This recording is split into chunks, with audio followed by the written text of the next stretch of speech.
Olá, eu estou aqui para fazer um convite muito especial para que você participe, para que você ouça essa ministração, essa palavra. Uma palavra que vai edificar o seu coração, fortalecer a sua fé, vai deixar você muito mais pronto para ser exatamente quem Deus quer que você seja. Participe com alegria, abra o seu coração, sinta-se desafiado em o nome de Cristo Jesus. Amém.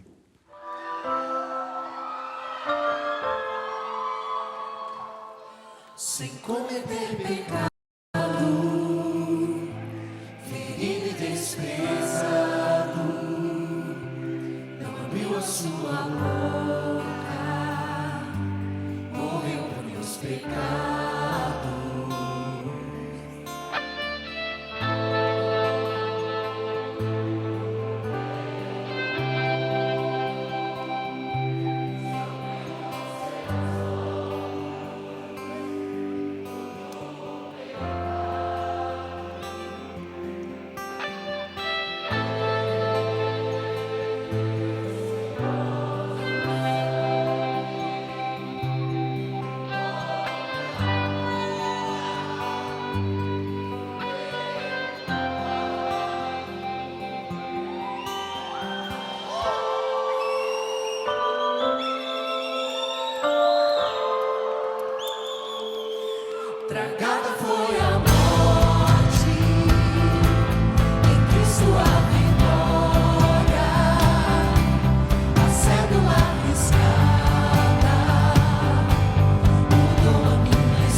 quero conversar com vocês e eu quero continuar aquele pensamento que nós ministramos nas duas últimas mensagens. O nosso título era Um Segredo Chamado Fé, parte 1, parte 2, e hoje eu quero falar com você sobre um segredo chamado igreja. E depois, na sequência, um segredo chamado oração. Então vamos conversando e descobrindo esses mistérios, descobrindo esses segredos que a palavra de Deus nos revela. Queremos, com a graça de Deus, então, iniciar, podemos até chamar de uma série, né? Um segredo chamado igreja. Quando nós entendemos, amado, o que é a igreja do Senhor Jesus Cristo, nós vamos entender a força da igreja, nós vamos entender a autoridade da igreja, nós vamos entender a obra que a igreja realiza sobre a terra, nós vamos entender a centralidade da igreja do Senhor Jesus. A primeira verdade que necessitamos entender é que o fundamento da igreja não é uma ideia. O fundamento da igreja não é um conjunto de normas, de regras. A igreja está fundamentada em pensamentos, em algum conjunto de comportamento. Não. A igreja, ela está fundamentada, ela é fundada sobre uma pessoa. E o nome dessa pessoa é Jesus Cristo de Nazaré. Jesus Cristo é o fundamento e o fundador da igreja. Jesus Cristo é o centro da igreja. Por isso ele é o autor e ele é o consumador da nossa fé. Jesus Cristo deixou a sua mensagem, a mensagem para a igreja escrita em um livro. E o nome desse livro é Bíblia Sagrada, Palavra de Deus. Tudo aquilo que Jesus declarou como bênção, promessas, tudo aquilo que Jesus estabeleceu como padrão de vida da igreja, ele deixou escrito num livro, na Palavra de Deus, na Bíblia Sagrada. E ali está escrito todas as orientações, instruções que ele tem para a igreja. Embora o cristianismo não seja uma religião, cristianismo não é religião, mas se nós colocássemos o cristianismo no grupo das religiões existentes, o cristianismo tem um único fundador que está vivo para sempre. Essa é uma diferença crucial. Todas as demais religiões existentes, o seu fundador, o seu iniciador está morto. Você pode visitar o túmulo dele, pode visitar o lugar onde ele está sepultado. Mas não tem como você visitar o túmulo de Jesus como se ele ainda estivesse sepultado ali, porque na verdade Jesus Cristo está vivo para todo o sempre. Este fundamento é que o seu fundador, Jesus, está vivo. Vamos ler, por gentileza, essa história da ressurreição de Jesus em Lucas 24, a partir do versículo 1. No primeiro dia da semana, no domingo, de manhã bem cedo, as mulheres levaram ao sepulcro as especiarias aromáticas que haviam preparado. Jesus morreu na sexta-feira à tarde, às 3 horas da tarde. Tiraram ele da cruz e às 6 horas é o horário que inicia o Shabat dos judeus. Então eles não trabalham depois das 6. Então apressadamente tiraram o corpo dele da cruz e sepultaram. Então não deu tempo para ele ser envolto, embalsamado em ervas aromáticas. Por isso elas vão fazer isso no domingo pela manhã. E o texto diz: encontraram removida a pedra do sepulcro, mas quando entraram, não encontraram o corpo do Senhor Jesus. Se eu fosse você, eu diria aleluia, amém, graças a Deus. Ficaram perplexas sem saber o que fazer. De repente 2 homens com roupas que brilhavam com a luz do sol colocaram-se ao lado dessas mulheres. Amedrontadas, as mulheres baixaram o rosto para o chão e os homens lhe disseram: por que vocês estão procurando entre os mortos aquele que vive? Ele não está aqui, ele ressuscitou. Lembre-se do que lhes disse quando ainda estava com vocês lá na Galileia. Amados, aqui nós encontramos a primeira manifestação de Jesus Cristo depois da sua crucificação e sepultamento. Aqui a primeira manifestação de Jesus vivo, ressurreto. A pergunta daqueles seres angelicais para as mulheres foi: por que vocês estão procurando uma pessoa viva num túmulo? Vocês jamais irão encontrá-lo. Ele não está aqui. Como é que você vai procurar uma pessoa que está viva num cemitério? Jamais vocês encontrarão essa pessoa ali. Ele não está aqui. Eles disseram, os anjos disseram, Jesus ressuscitou, aleluia. Amados, isso é muitíssimo importante. Esse é fundamento da nossa fé. Eu e você estamos prostrados, estamos firmados nesta verdade, a ressurreição de Cristo Jesus. Esta é a base da nossa fé. Aqui está o centro da nossa mensagem, a ressurreição de Jesus. Aqui está a certeza do nosso triunfo, a ressurreição de Cristo Jesus. Aqui está a nossa certeza de que nada poderá nos derrotar, a ressurreição de Jesus Cristo. Aqui está a garantia da nossa justificação, a ressurreição de Cristo Jesus, aleluia. O apóstolo Paulo, pensando a respeito da ressurreição, ele disse, se Jesus não ressuscitou, é vã, é vazia a nossa fé. A ressurreição é o centro, é a base da nossa confissão, da nossa fé. Por essa razão, nós estamos nos aproximando do maior evento futuro da humanidade.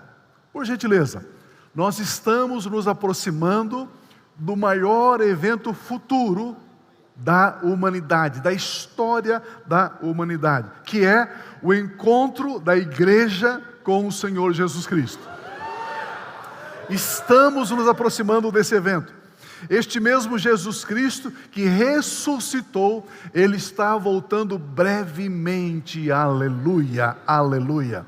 Apocalipse capítulo 22, versículos 16 e 17 diz assim, eu, Jesus, enviei o meu anjo para dar a vocês este testemunho concernente às igrejas. Eu sou a raiz e o descendente de Davi, e a resplandecente estrela da manhã.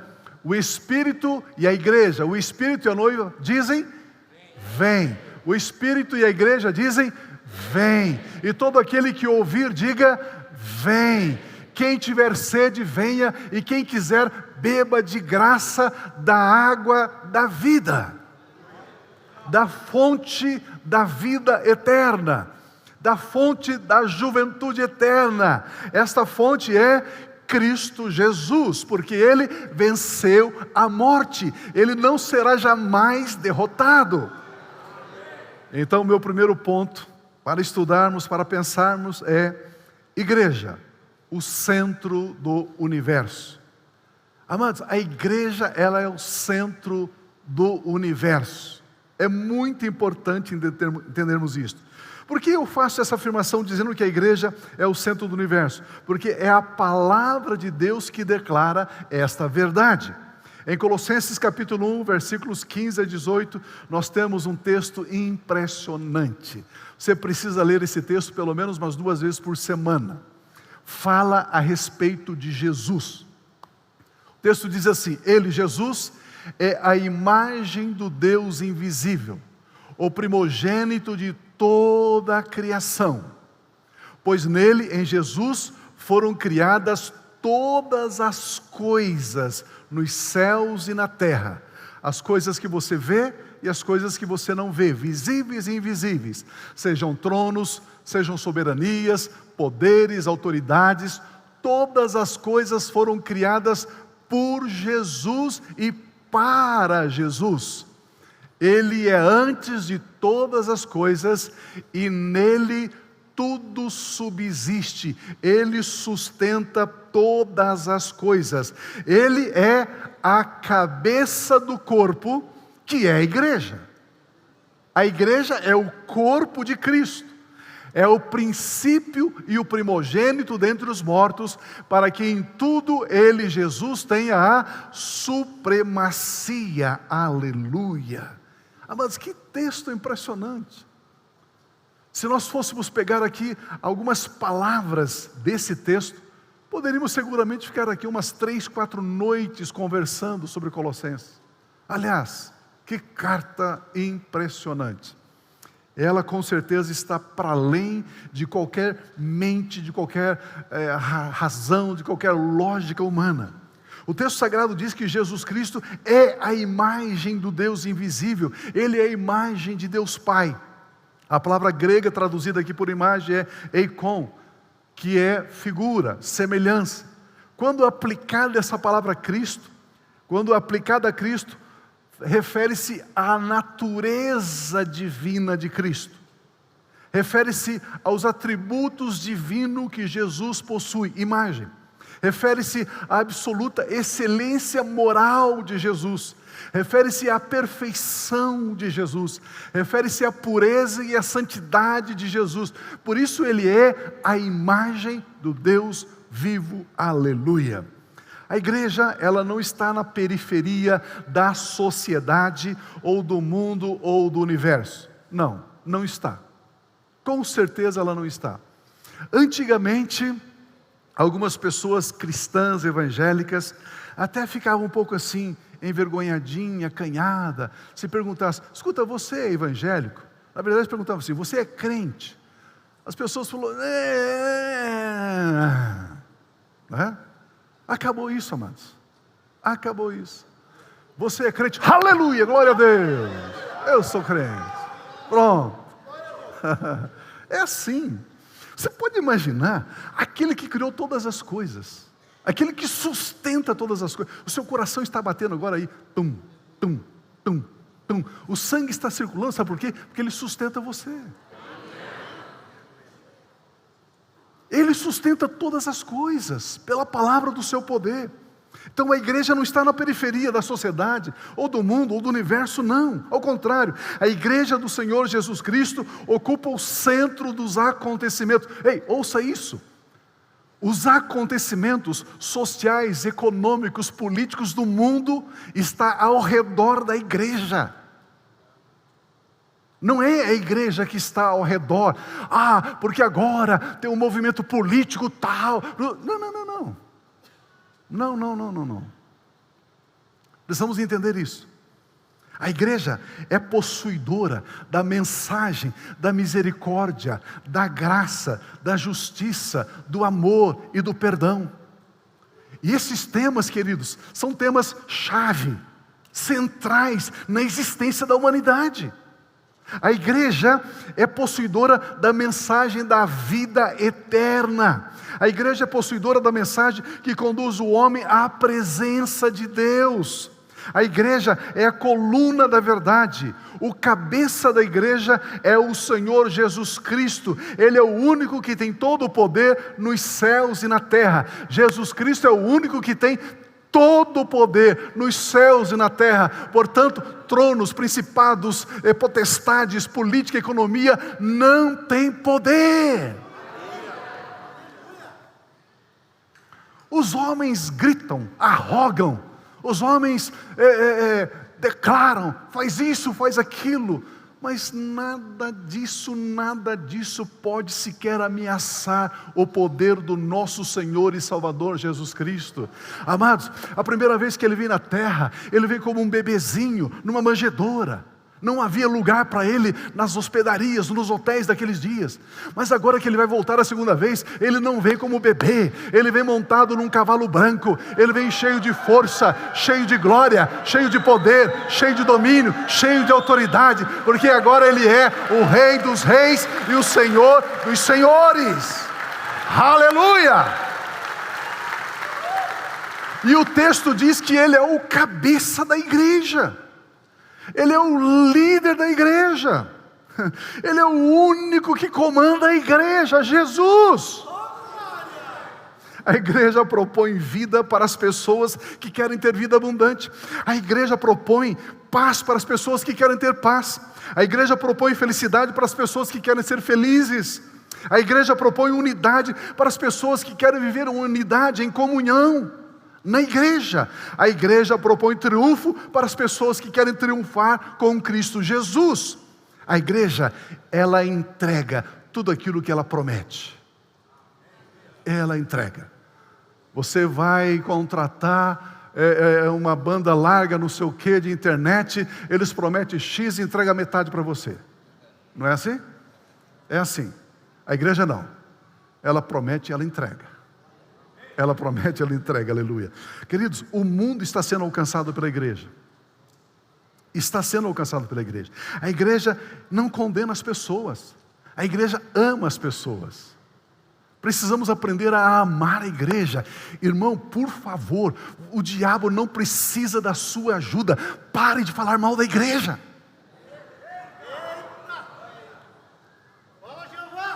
Você começa a ser um colaborador do diabo, falando mal da igreja, falando mal da noiva de Cristo.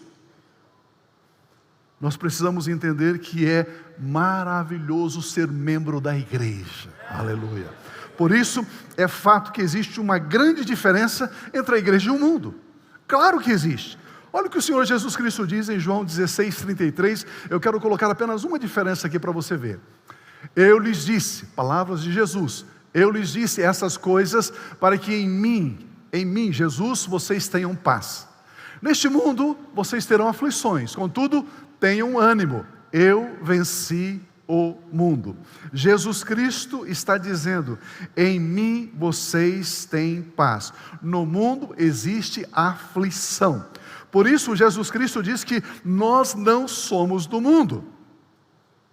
Isso mesmo. Nós estamos no mundo, mas nós não pertencemos ao mundo. Nós não dependemos do mundo. A nossa fonte de sustento não vem do mundo. A nossa fonte de sustento vem do cabeça da igreja, que é Jesus Cristo. Amados, se nós cristãos, membros do corpo de Cristo, membros da igreja, entendêssemos isto,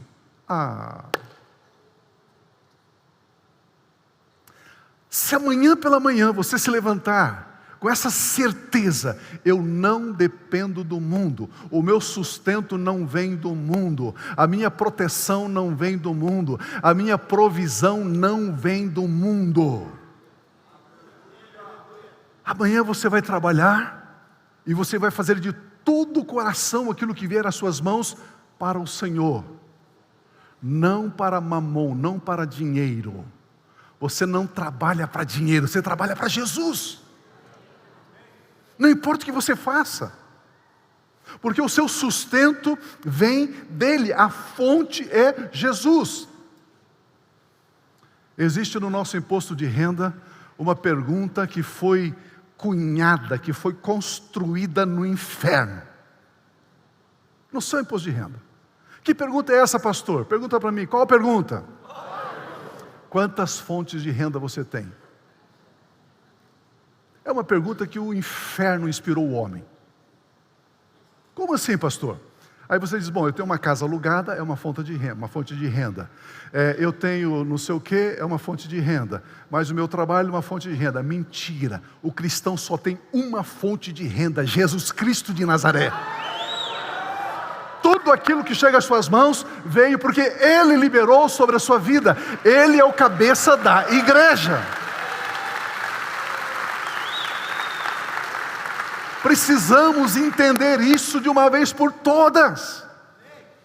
Precisamos passar essa página. Da onde vem o seu sustento? Do meu Pai Celestial. Através de Cristo Jesus. Pronto. Entenda isso. Para de trabalhar para dinheiro, para de trabalhar para isso, para aquilo. A Bíblia diz, o que vier às suas mãos, faça para Ele. Faça para Ele de todo o coração, louvando, porque é dele que recebemos a recompensa, é dele que recebemos a nossa herança. Aleluia, aleluia. Por isso, Jesus Cristo convida a todos, vinde a mim, todos vocês que estão cansados e sobrecarregados, e eu vos darei descanso. Somente em Cristo Jesus existe descanso para as nossas almas. As drogas não darão descanso a ninguém. As drogas não te dará descanso, irmão, irmã, amigo, amiga. O sexo ilícito não te dará descanso. Pastor, o que é sexo ilícito? Sexo fora do casamento é sexo ilícito. Ele não te dará alegria, paz e descanso. A fama não te dará descanso. O dinheiro não te dará descanso. A fonte do verdadeiro descanso é somente uma: Jesus Cristo. É assim. No mundo, ele disse, você tem aflição, mas em mim, Jesus, você tem paz. Então, saia do mundo e venha para Jesus. Saia do mundo e vem para a igreja de Cristo Jesus. Portanto, a maravilhosa notícia é que Jesus Cristo está na igreja. Ele é o cabeça da igreja. João 17:16 diz assim: eles não são do mundo. Jesus, orando ao Pai, falou ao nosso respeito. Diz: Pai, eles não são do mundo, como eu também não sou. Como eu também não sou. Você é do mundo? Você pertence ao mundo? A sua fonte de recursos vem do mundo? Não. Não. Bom, eu posso ir embora agora, já estou feliz. Meu Deus! Jesus Cristo afirma que os cristãos não são do mundo, assim como Ele também não é. A aflição é para aqueles que são do mundo. No mundo você tem aflição, mas em Jesus não. Pastor, eu estou passando por lutas, tribulações. O que você está fazendo no mundo, meu irmão? Saia daí, venha para Jesus. Venha para Jesus.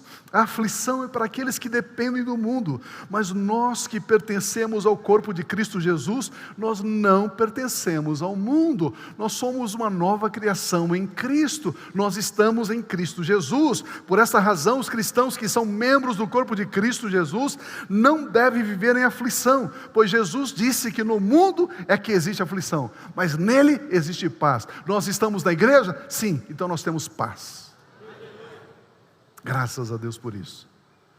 Todos aqueles que querem deixar o mundo e se tornar membros do corpo de Cristo Jesus, podem fazê-lo. Deixar a vida de aflição é uma escolha pessoal, é uma decisão. Pertencer à igreja de Cristo Jesus é uma escolha, é uma decisão. Como se tornar membro do corpo de Cristo? Pergunta para mim como.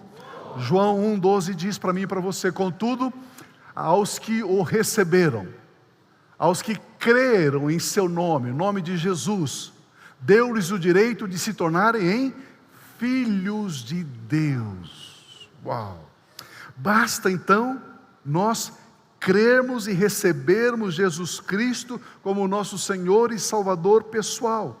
Isso me torna em um filho amado de Deus, em uma filha amada de Deus. Essa decisão de crer e receber Jesus Cristo como meu Senhor e Salvador me torna membro do corpo de Cristo. Eu sou inserido no corpo de Cristo, eu sou batizado no corpo de Cristo. Mas como crer e receber Jesus? Ok, você diz o que fazer para me tornar membro do corpo, membro da igreja. Agora como? Como eu faço isso? Crer no coração e declarar com os seus lábios, com a sua boca. Isso mesmo. Romanos 10,10 diz assim: pois com o coração se crê para a justiça e com a boca se confessa para a salvação. Crer no coração, no Espírito. Crer o quê? Que Jesus é Filho de Deus, que Jesus morreu, o sangue dele me purifica dos meus pecados.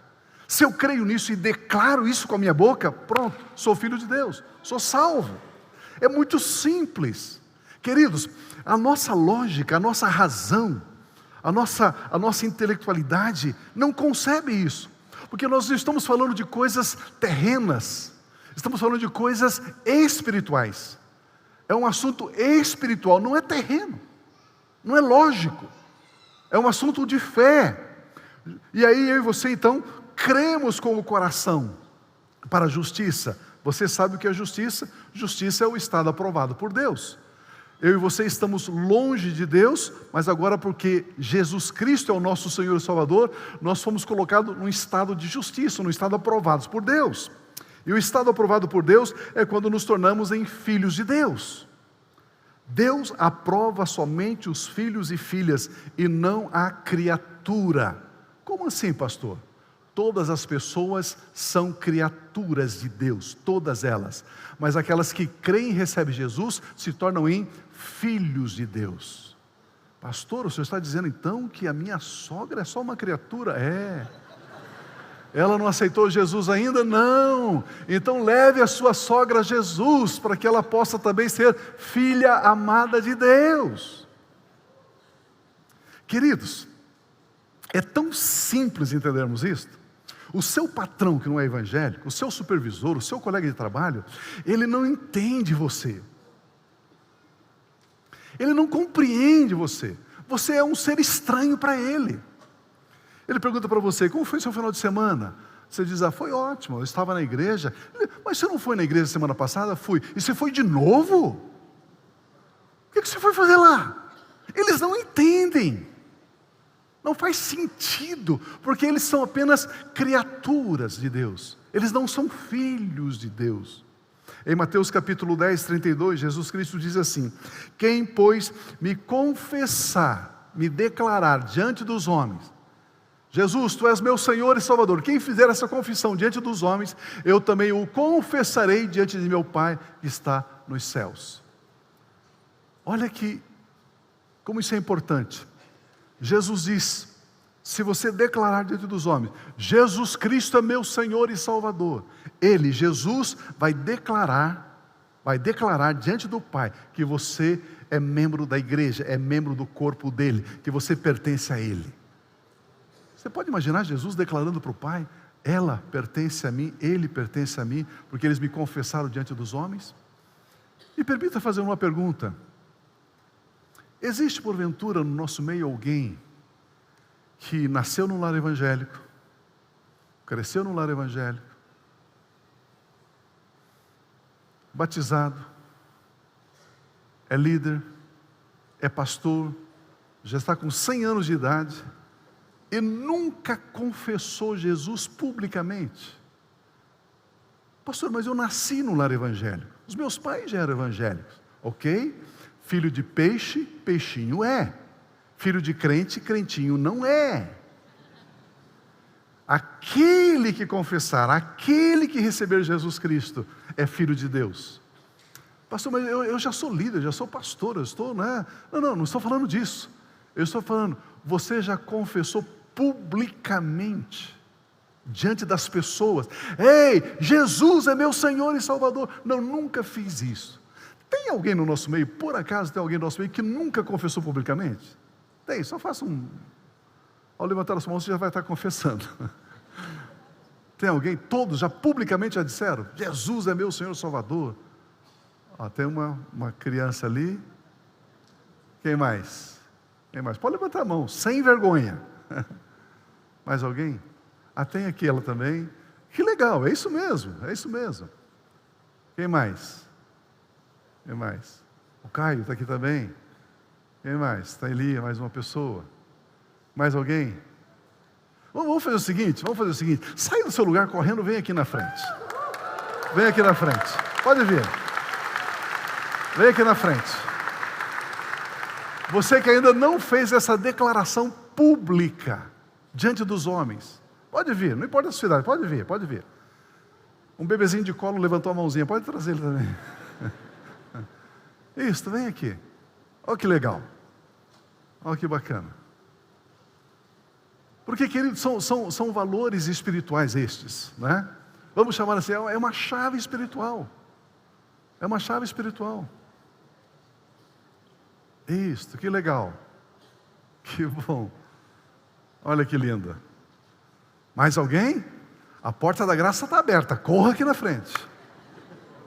Pode vir. Pode vir. Porque Jesus disse, se vocês me confessarem diante das pessoas, eu, Jesus, vou confessar diante do Pai que vocês me pertencem. Então é um princípio espiritual, é uma verdade espiritual. Amém, graças a Deus. E, igreja, estenda a sua mão aqui para frente. Está vindo mais alguém lá? Pode vir, se tiver alguém. Graças a Deus. Isso, pode vir. Com toda a liberdade.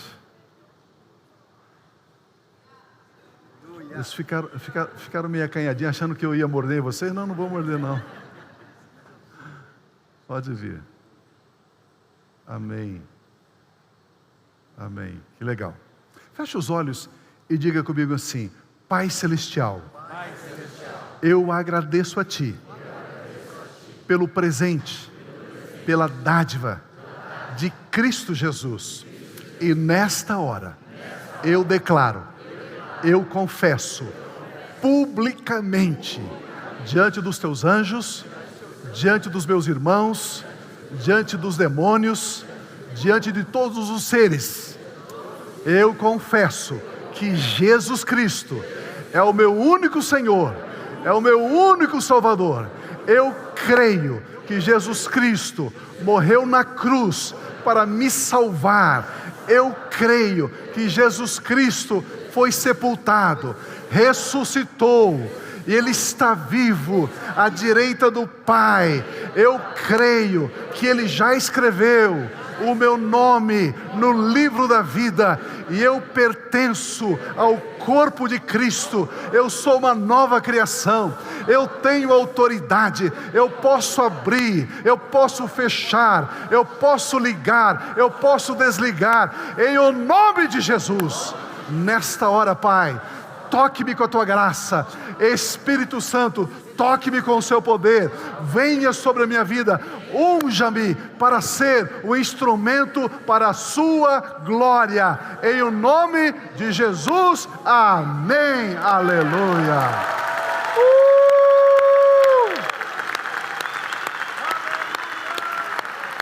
Aleluia.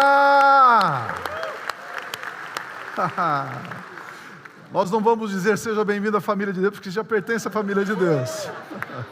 Vocês já estão inseridos no corpo de Cristo. Vocês estão confessando publicamente a sua fé a Jesus Cristo. Aleluia, aleluia, aleluia.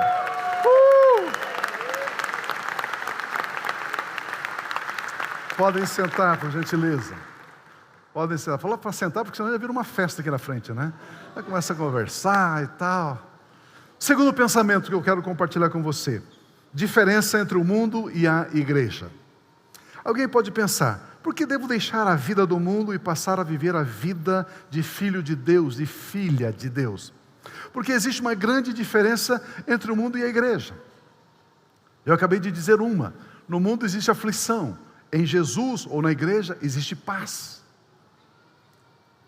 A Bíblia Sagrada nos garante que o mundo dança para se alegrar, a igreja dança porque já é alegre. Existem diferenças. O mundo educa e afasta as pessoas de Deus, a igreja educa e aproxima as pessoas de Deus. O mundo cada vez mais isola as pessoas das pessoas, mas a igreja cada vez mais une as pessoas como corpo, como comunhão dos santos. O mundo cada vez mais está indiferente em relação às pessoas. A igreja cada vez mais se importa e ama as pessoas. O mundo busca bens materiais para ser independente de Deus. A igreja possui bens materiais e cada vez mais depende de Deus. O mundo cada vez mais oprime, escraviza as pessoas com drogas, álcool, sexo ilícito, mentira, corrupção, vaidade. A igreja cada vez mais liberta as pessoas, ensinando-as a verdade, porque o conhecimento da verdade liberta, diz a Bíblia. O mundo ensina que Deus pune as pessoas, a igreja ensina que Deus ama as pessoas. O mundo cada vez mais destrói as famílias, a igreja cada vez mais fortalece as famílias, construindo relações para além da temporalidade. O mundo quer ser servido pelas pessoas, a igreja cada vez mais serve as pessoas. O mundo discrimina as pessoas, a igreja aceita e inclui as pessoas. Existe uma diferença radical entre o mundo e a igreja. O mundo divide as pessoas em classes sociais. Os mais favorecidos, os menos favorecidos, o patrão e o funcionário, os da periferia e os do centro, os que têm dinheiro e os que não têm dinheiro. Mas a igreja acolhe a todos. Na igreja não tem distinção de classes, nós somos membros de um único corpo. O nosso Senhor é o único Senhor, Jesus Cristo. A igreja acolhe ricos, pobres, brancos, amarelos, pardos, negros, homens, mulheres, crianças, idosos, doutos, indoutos, mestres, alunos, a todos. A igreja não separa as pessoas em classes sociais. Não. A igreja declara que há uma só fé, um só batismo, um só Senhor, um só Espírito, e Cristo Jesus é tudo em todos. Aleluia! Irmãos, é compreensível que algumas pessoas tenham um pouco de dificuldade de se ajustar, de se inserir na igreja. É normal isso, é compreensível. Por quê? Porque a mentalidade da igreja é diferente da mentalidade do mundo. A mentalidade da igreja é a mentalidade de Cristo. A Bíblia diz que nós temos a mente de Cristo. A mentalidade de Cristo é amar a todos. A mentalidade de Cristo é servir antes de ser servido. A mentalidade de Cristo é socorrer o desvalido. A mentalidade de Cristo é abraçar. A mentalidade de Cristo é não desconfiar das pessoas.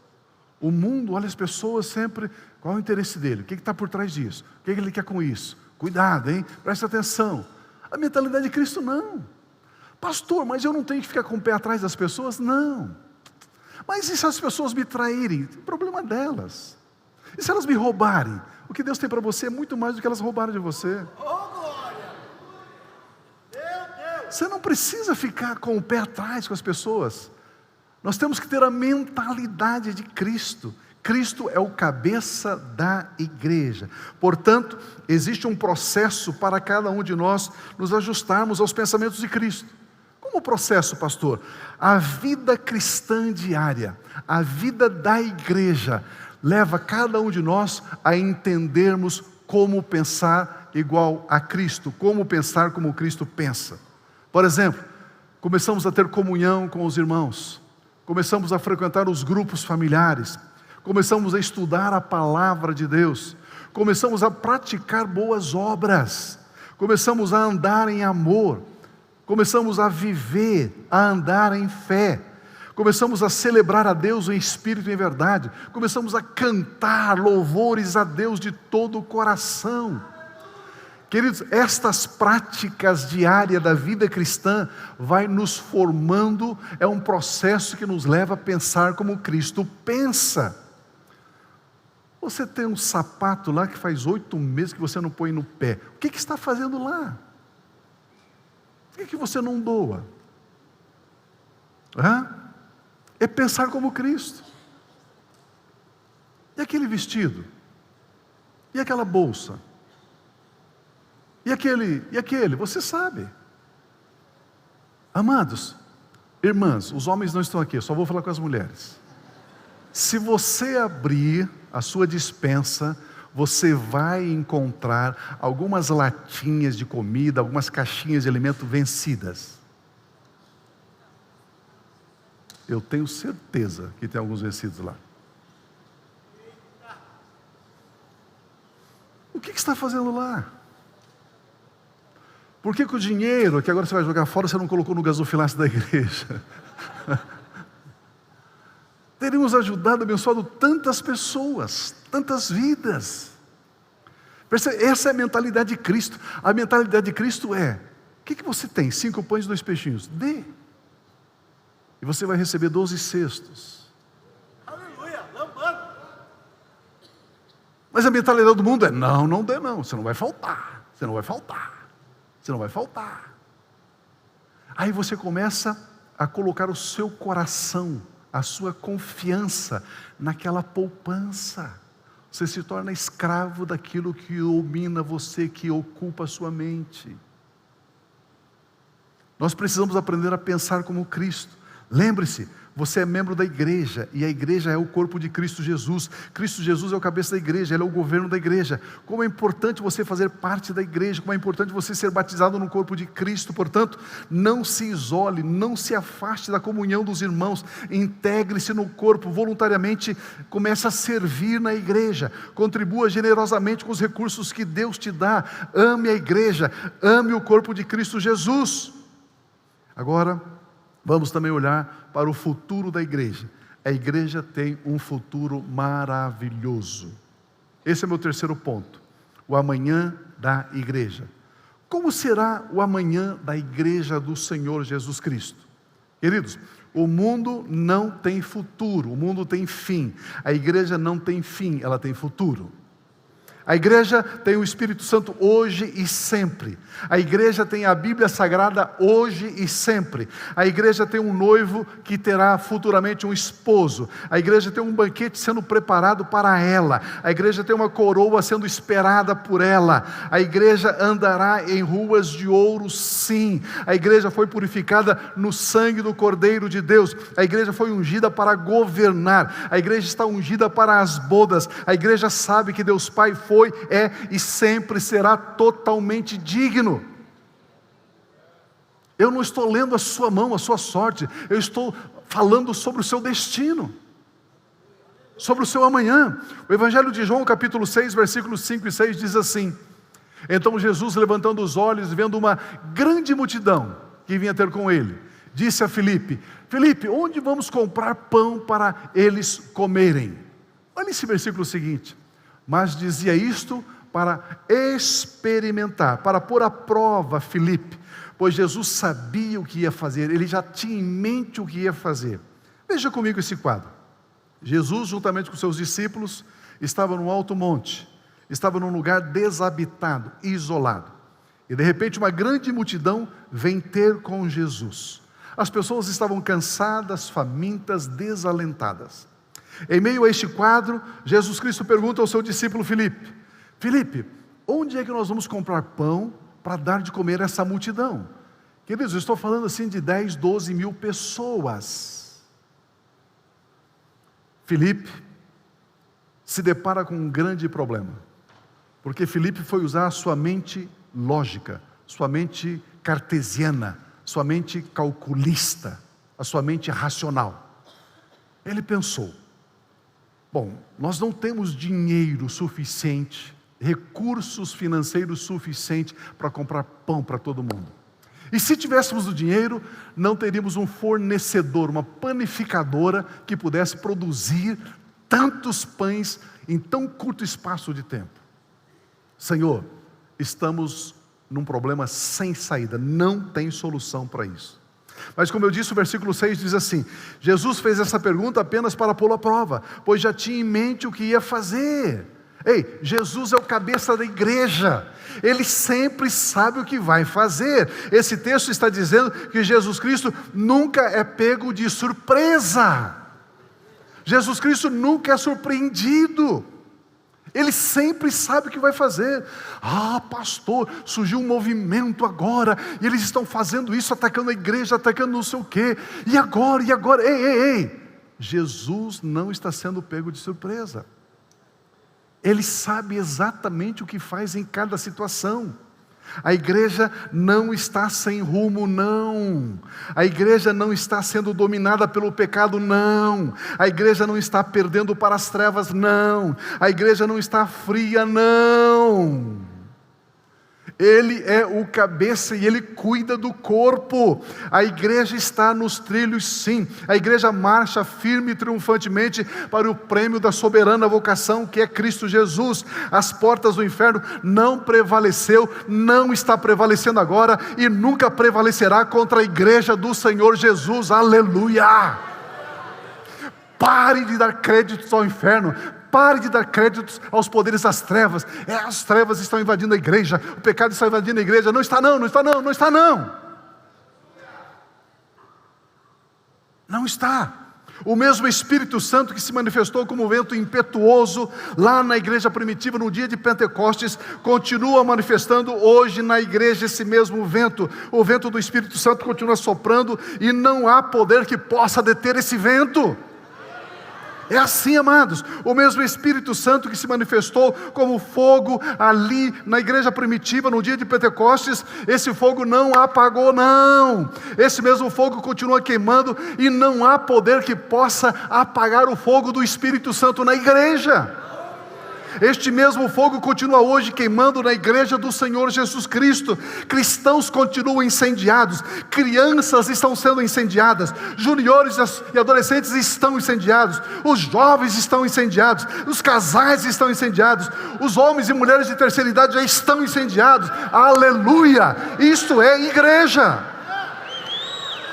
Aleluia!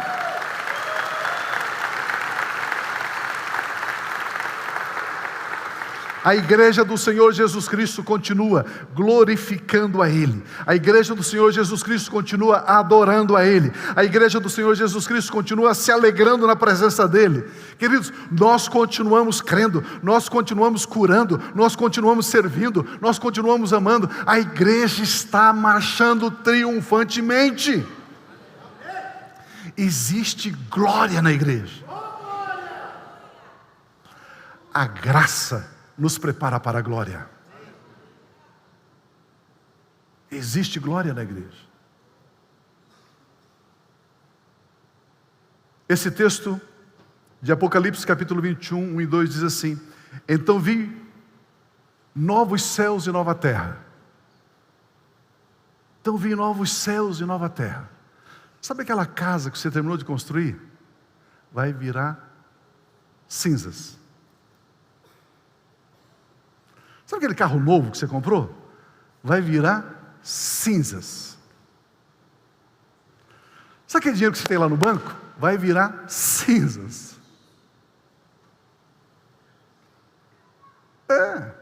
Eu estou falando do futuro da igreja, estou falando do seu futuro. Olha lá, então eu vi novos céus e nova terra, pois o primeiro céu e a primeira terra já tinham passado. Aquela casa que você comprou na praia, o mar já não existe.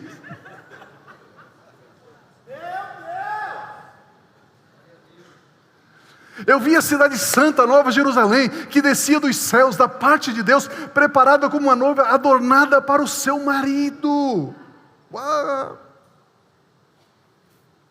A igreja tem futuro. Esse é o nosso amanhã.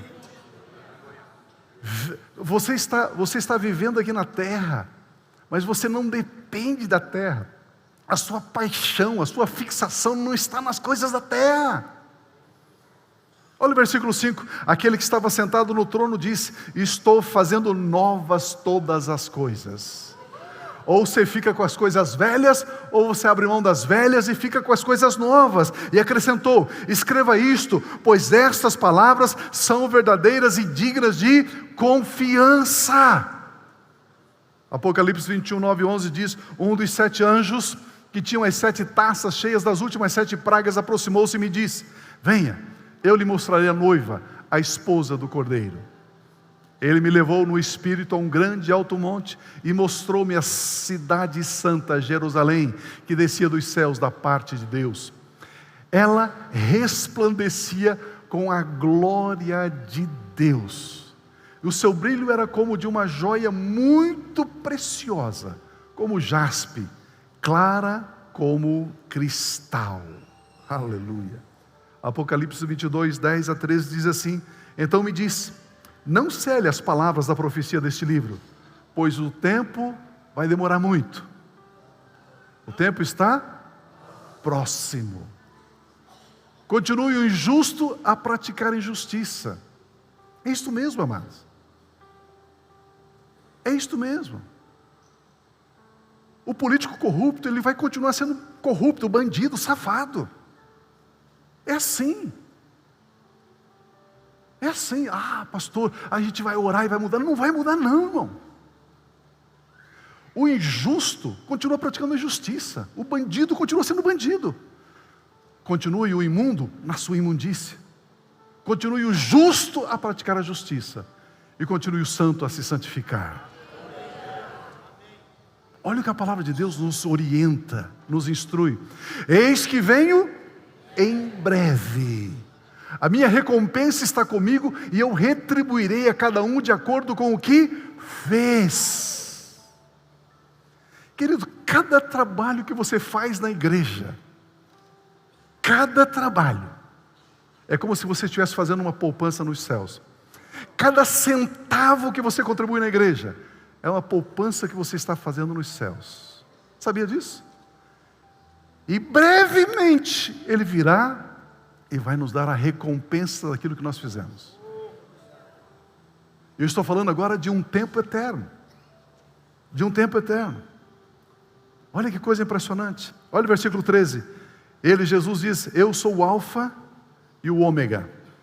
Ou seja, eu sou o primeiro e o último, o princípio e o fim. O Espírito e a noiva dizem: vem. E todo aquele que ouvir, diga: vem.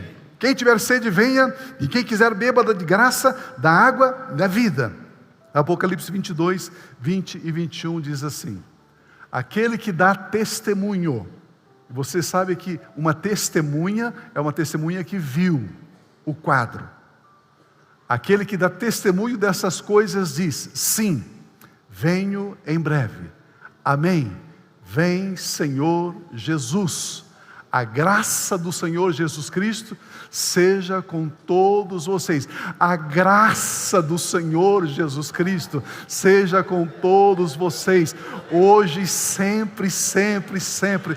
Este é o nosso futuro, amados. Este é o nosso amanhã. Esta é a nossa certeza. Você sai da sua cama todas as manhãs com essa convicção de que em breve, muito em breve, estaremos na presença do Senhor para sempre, sempre, sempre, sempre. Aleluia! Um segredo chamado igreja, corpo de Cristo Jesus. E graças a Deus, porque você faz parte da igreja. Graças a Deus, porque o seu nome está arrolado, está escrito no livro da vida. Graças a Deus, porque o Espírito Santo de Deus habita no seu espírito. Ele te selou, e este é o selo da redenção, para que Ele leve você até Cristo Jesus. Aleluia. É tempo da igreja levantar a cabeça, marchar, avançar, e por onde a igreja passa, ela deixa um rastro de glória, um rastro de fogo, um rastro de poder, um rastro de salvação, um rastro de vida, um rastro de alegria, porque esta é a função, este é o papel da igreja do Senhor Jesus. Aleluia. Vamos ficar em pé e aplaudir o Senhor Jesus? Ele é digno.